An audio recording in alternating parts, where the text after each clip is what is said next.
Welcome to Grave Matters. I'm Eddie Reynolds with the Brain Injury Alliance of Kentucky. And we're here because brain injury matters to us.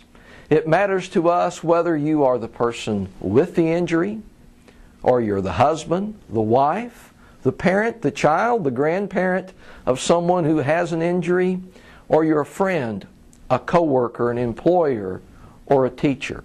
We hope you're here today to learn about the effects of brain injury and to learn how that you can work together and that you can actually continue to grow to fighting the long-term effects of brain injury and find a life that is productive and meaningful. We realize that brain injury is an injury that is not only for the individual, but it is an injury that hits the family as well. For it brings a change to everyone that is involved, especially to the nuclear family. For while you have the injury and while you're in the hospital, the family is in the air and everything stops while they wait to see how you're doing. And then when you go home, the family becomes in the air and has to deal with all the issues that come from brain injury. Life changes. You can't do the things you used to do either because of money or because of your ability. We realize that for parents, if the parent has an injury, it affects their ability to lead the family, to provide through employment, to care for the children. And it becomes a big change for the parents. Because usually there is time for a parent to be a husband or a wife as well as being a parent. So roles change a lot. Sometimes a spouse becomes a caregiver to another spouse. Sometimes a caregiving takes over and the parent or other children are ignored. And this brings stress upon the family. Children are especially stressed through this, whether they have the brain injury, but especially those who aren't injured, because they go through times of fear and uncertainty. The loss of status and being able to do the things they used to do with their friends, it's a lot for a young person to adjust to. And we realize that families often need help and they need support. So we're here today to talk about these issues, that many times people have to add additional responsibilities. Sometimes children have to grow and take on responsibilities earlier than they needed. Sometimes they have to deal with the grief and the loss. But we would like to share with you what you can do to help cope in the family with brain injury. And there are just some things let me share with you. The first, realize that it's normal to feel anxious, to feel sad, to feel angry or depressed.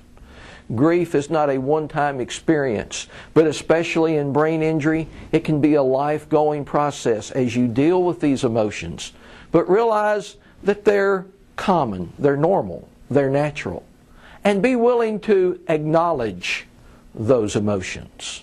Someone once said that depression is anger that is turned inside, or in a way that rhymes better, that impression without expression equals depression. So acknowledge how you feel. Use I statements a lot. In other words, use I feel angry, or I feel depressed, or I feel ignored, instead of you're doing this and that's bothering me. Always use the I language to express how you're feeling and what you need. This is a way to help us to cope with the issues that come to families and changing roles. Also, focus on your strengths. No parent, no child, no one can do everything the way they need to. So it's important that you focus on what you can do. And you do what you can do to the best of your ability, then you can add other skills and work in other areas that can strengthen that. But don't beat yourself up because you can't do everything anymore. Remind yourself of the things that you can do.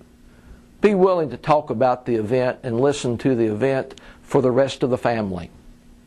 It's important that everyone knows what is going on. It's important that we're honest with our children and that we break the language down to what they can understand, and we let them know what they can understand at their age and level of development, but they don't need to be left out in the dark. Allow time to heal. Brain injury, unlike a cut or a broken bone, takes more than a few weeks or even a few months. For many people, healing from brain injury is a lifetime of learning and growing and working. And many people who are several years post-injury often report that they're still learning, they're still improving because they're constantly working. You also need to be flexible. And I realize when I say this that a lot of times, brain injury can work with the person who has the injury to make them inflexible.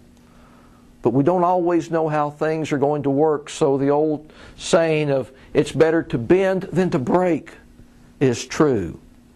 So families need to learn to be flexible. Always allow for schedule changes and activity changes. Finally, learn to laugh. A sense of humor is something that is so important. Laugh at the things big, laugh at the things that are small. Give hugs. There's a lot to be said about giving people touch to show that you love them, that you support them, that you encourage them. Offer praise for good behavior and good actions. Always be sure to work with a person and recognize their improvements and compliment them for the things that they're doing right. We realize that it's hard for families, and that's why there are support groups across the state.